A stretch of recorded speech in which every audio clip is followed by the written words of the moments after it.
200 years ago, a small village on the banks of the James River was selected as the new capital of the independent state of Virginia, and the city of Richmond was born. I'm Richard Dilworth, president of the Capital Region of United Virginia Bank. It's been part of Richmond's history since its founding as Farmers Bank of Virginia back in 1812. And in this, Richmond's bicentennial year, we're proud to honor her. It's a far cry down the years from that little town of 600 souls to the metropolis that is Richmond today. The years between are filled with history, with triumph and achievement, and with tragedy and heartache. War, besiegement, fire and flood have plagued her, but nothing has kept her down for long. From every disaster, she's bounced back to renew her glory and to get on with the business of living. The story of Richmond's 2 centuries of life is a fascinating one, and now, uninterrupted, we celebrate the highlights of that story as Richmond remembers 200 years.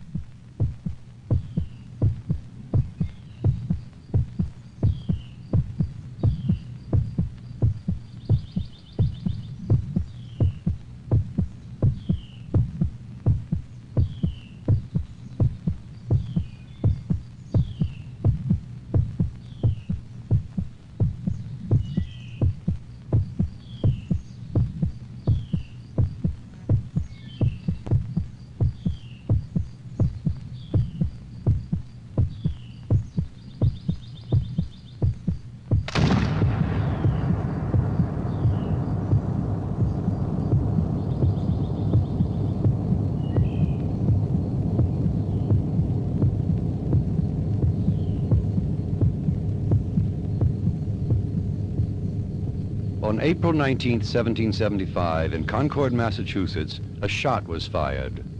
Its report was heard around the world, for finally the strained relationship between England and her American colonies had erupted into war. News of the deaths and fighting in Massachusetts traveled quickly. The day after the skirmish at Lexington and Concord, Lord Dunmore, Virginia's royal governor, ordered the seizure of the public gunpowder at Williamsburg. Clearly, the time had come for the colonials to take their stand and chart their course. Virginia had to be defended. Since Williamsburg was too easily controlled by the British, a meeting was held on March 20th, 1775, at a church, later to be known as St. John's, in a small village about 50 miles west of Williamsburg. The village had been laid out in 1737 by William Byrd II, who named it Richmond, because its site on the banks of the James River reminded him of Richmond, England, on the banks of the Thames. Who could have known then that this village of 600 people was destined to play a major role in the future of Virginia and a newborn nation? In June of 1776, a young firebrand named Patrick Henry was chosen to be governor of Virginia, and a constitution was adopted. Virginia was to become an independent state. On August 5th, 1776, the Declaration of Independence was proclaimed in Richmond, and the pursuit of freedom filled the air. We mutually pledge to each other our lives, our fortunes, and our sacred honor. I drink to freedom, freedom from England. Freedom! That's a good taste. In 1779 and again in 1780, the British had used Portsmouth as a base for raiding the surrounding countryside, and the Virginia General Assembly, fearful of a British takeover, decided in 1779 to move the capital from Williamsburg to Richmond, a move that was made in 1780. That year would be the most important in Richmond's rich history. It was in the same year that Richmond's first newspaper, the Virginia Gazette, was published. That paper reported that Benedict Arnold and some 1,000 troops had surprised Richmond and taken over the village without losing a man.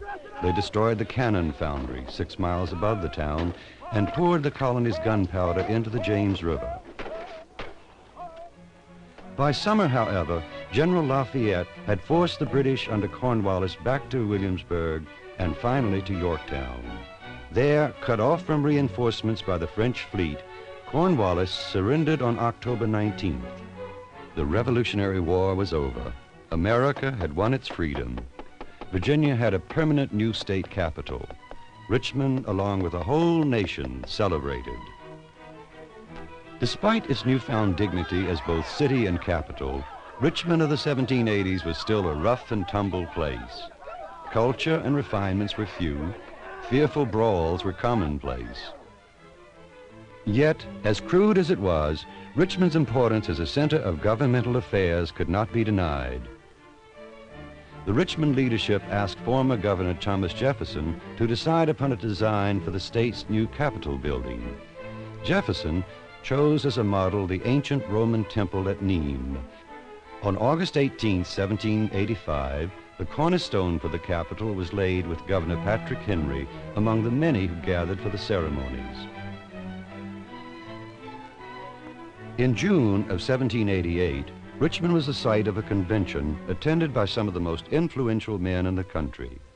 Among them were John Marshall, George Wythe, Patrick Henry, Edmund Randolph, George Mason, James Madison, and James Monroe. These men and others met to deliberate the proposed federal constitution adopted in Philadelphia months earlier. For securing as far as possible. Patrick Henry led the opposition to the Constitution.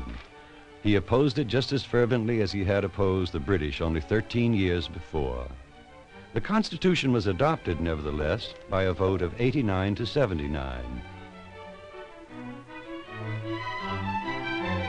When Richmond's John Marshall participated in this Virginia convention, he was already a prominent member of the Richmond Bar, and as the new century dawned, Chief Justice of the United States. He was a universally known figure, well liked for his unpretentious manner, well respected for his brilliant mind, wit, and uncompromising integrity. Mind that bird doesn't escape you, John, like all those other rotten birds you let loose. Now, I have this one for certain. In October 1788, Mayo's Bridge on 14th Street was open to traffic, connecting the city with the town of Manchester on the south side of the river. As Richmond approached the new century, her population exceeded 5,000 people. Then, in 1810, with the annexation of nearly 2.5 square miles between the city limits and Shockoe Valley, it rose to almost 10,000, and the public concern switched from quantity to quality. Improvement in transportation links with other areas were steadily being made. The first stagecoach from Washington to Richmond made its initial trip. 1815 saw the inauguration of the first regular James River steamboat service between Richmond and Norfolk.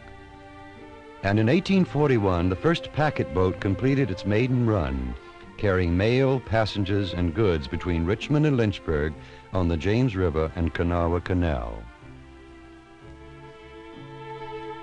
At about this time, Edgar Allan Poe, a Bostonian turned Richmonder, was beginning his career. At the age of 26, Poe returned to Richmond to become editor of the Southern Literary Messenger, which had begun publishing in 1834. Poe wrote book reviews, criticism, poems, and stories for the Messenger, and under his guidance it became one of the most influential journals of the day. Poe's grotesquely eerie stories and hauntingly lyrical poems put Richmond squarely on America's literary map. In 1838, Hampden-Sydney College organized a medical department, later to become the Medical College of Virginia. And in 1840, Richmond College was incorporated. The first African Baptist church was formed from the First Baptist Church in 1841. Much of Richmond's history is the history of its merchants' achievements. One such success story began in 1842. In that year, William Thalheimer opened a dry goods shop, the humble precursor of the department store whose name is now familiar far and wide. In those days, Richmond's two most distinguished newspapers were the Enquirer, edited by Thomas Ritchie, Jr., and the Whig, edited by John Hamden Pleasance. Pleasance was an outspoken opponent to slavery, but when Ritchie claimed that Pleasance was planning to found an abolitionist journal, Pleasance felt obligated to vindicate his honor and was mortally wounded by Ritchie in the process. Dueling was the customary way of obtaining satisfaction and tragically colors much of Richmond's early history. Gentlemen, are you ready?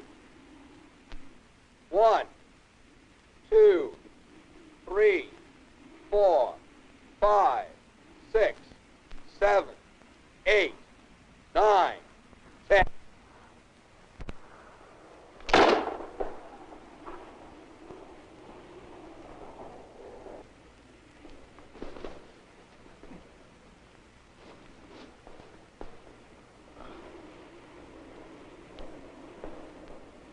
We're fools, you and I. We kill each other to satisfy public opinion. It's all foolishness.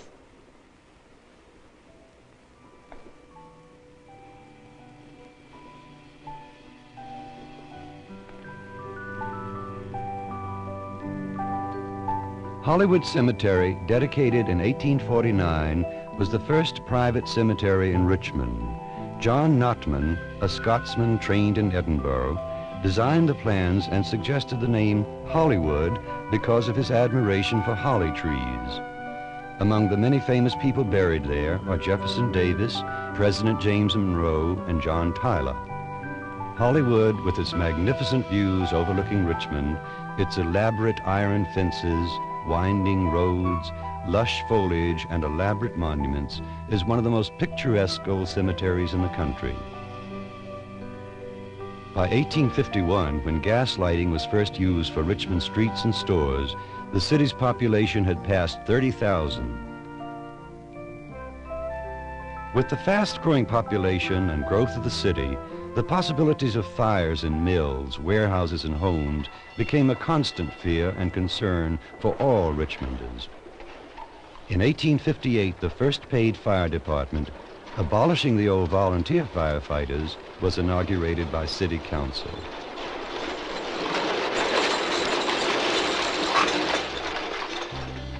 As the decade of the 1860s dawned with its fervor for Civil War, Virginia, and Richmond in particular, were almost completely opposed to the idea of secession. Opinion elsewhere in the South favored immediate secession, and by February of 1861, the Confederacy became a reality. Jefferson Davis was inaugurated its president, Alexander Stephens its vice president, and Montgomery, Alabama, became its capital. In April, Virginia joined the Confederate cause and invited President Davis to move the capital from Montgomery to Richmond. For several reasons, Davis accepted. One of the reasons was the proximity to the Tredegar Iron Works. Chartered in 1837, Tredegar was critical to the Confederate war effort. President Davis arrived in Richmond on May 29, 1861. He resided first at the Spotswood Hotel and later at the Confederate White House on 12th and Clay. Robert E. Lee, having turned down command of the Union forces, was invited by the governor of Virginia to assume command of the state's armed forces. The 1st Regiment Virginia Volunteers, organized in 1851, was the heart of Virginia's standing army.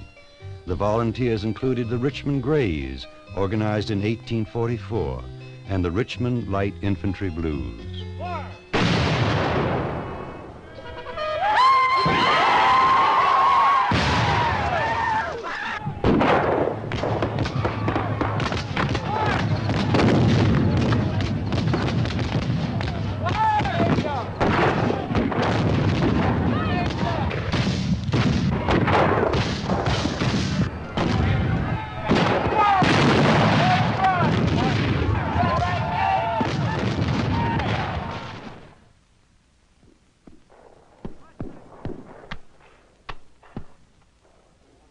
For the citizens of Richmond, the war became reality when the wounded began arriving in the city.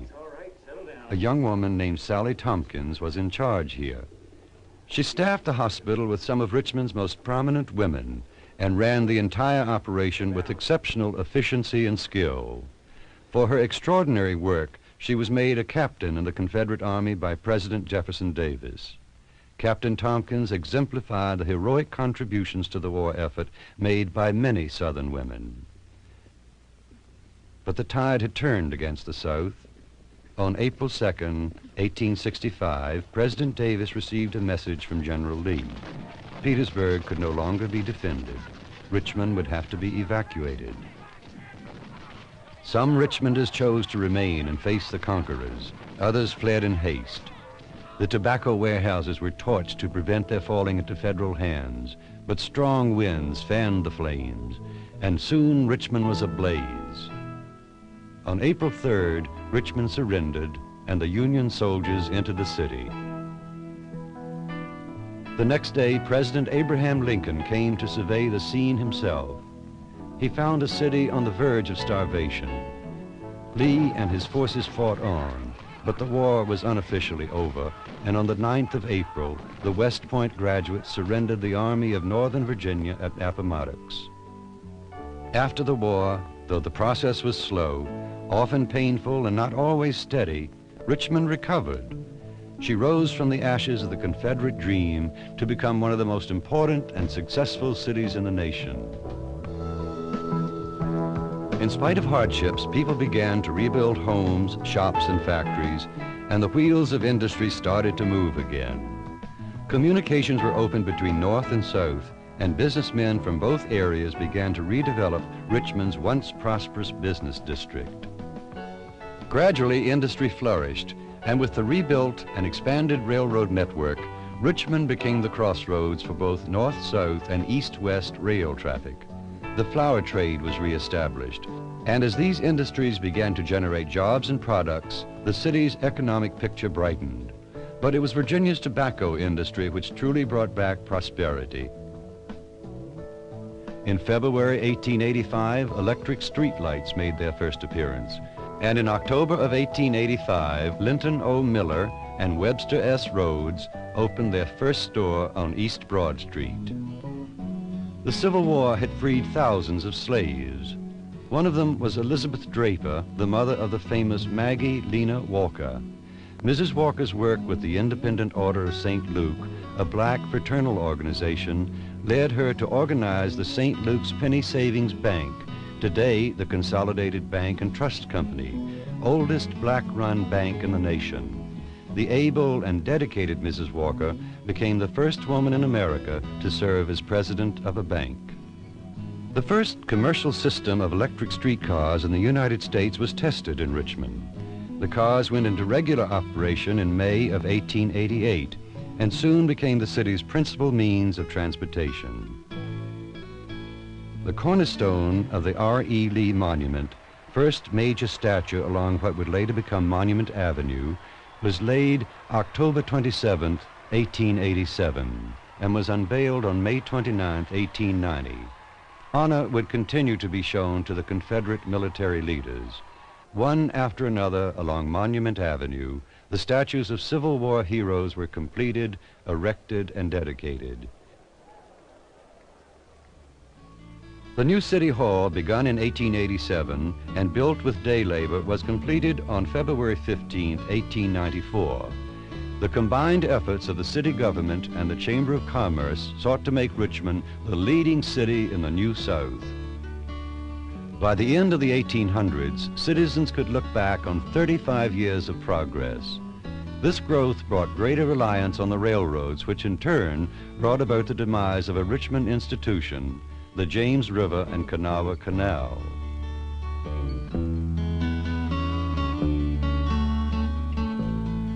At the turn of the century, Richmond was a thriving city with a mixture of heavy industry and small businesses.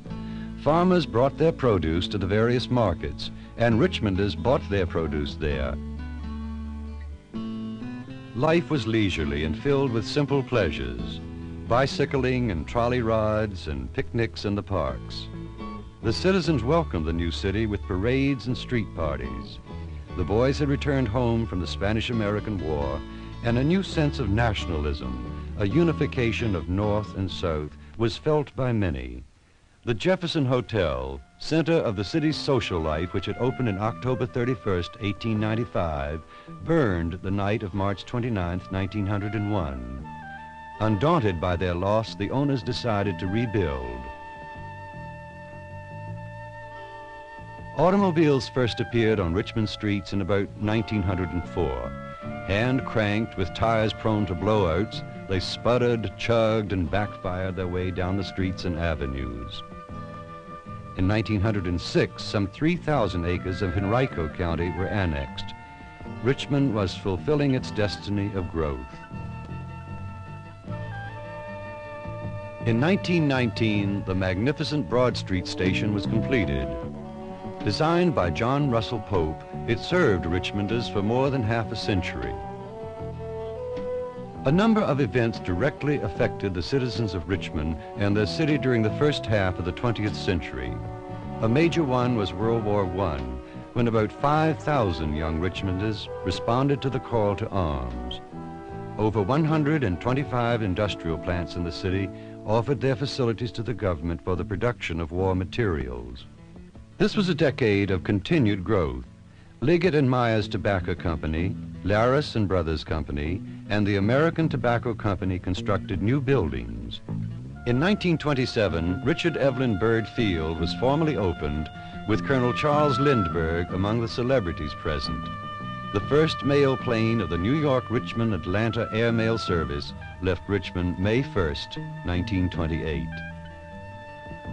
The Depression, which hit in 1929, slowed the rate of growth, but the tobacco industry, among others, helped Richmonders to weather the storm.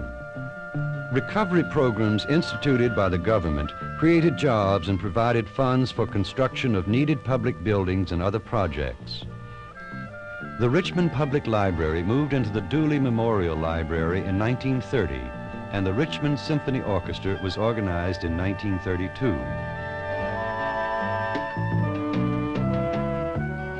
The Virginia Museum of Fine Arts was erected in 1935, and Richmond's interest in the arts, which reached one pinnacle with the writing of Poe and Thomas Nelson Page and the visits of Dickens and Thackeray, reached another pinnacle in the 20th century.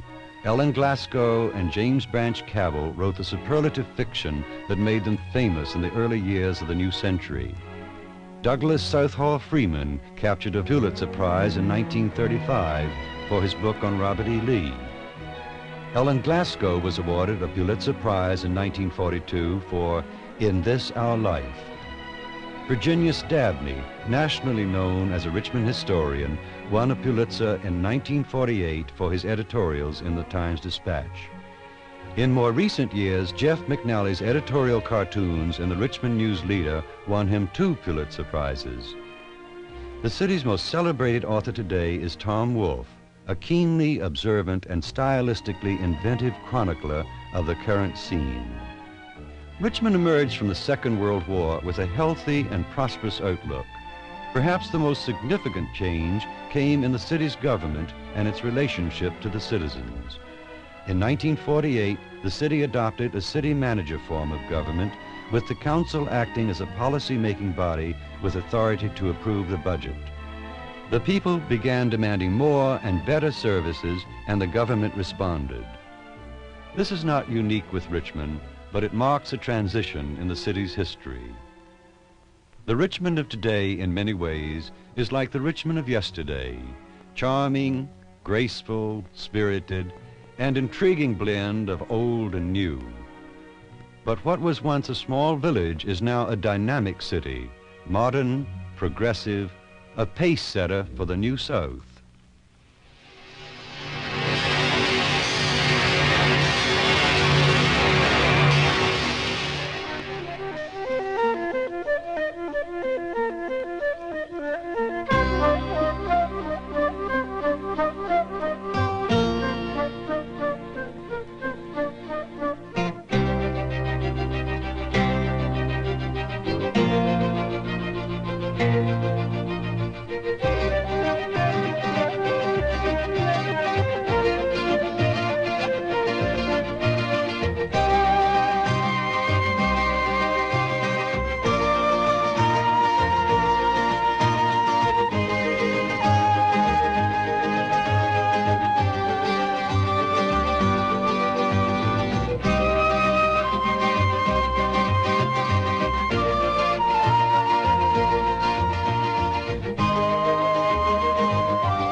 The past 200 years have seen great changes in Richmond and in her people, of course.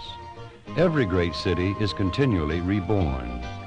And as it enters its 3rd century, Richmond's renaissance continues. There will be more change, and it will come even faster. But Richmond remembers her heritage as she has always remembered. Her past is the basis of her pride, of her greatness, and she will not forget it as she moves ahead. We must know where we have been in the past. Only then can we hope to meet the challenge of the future.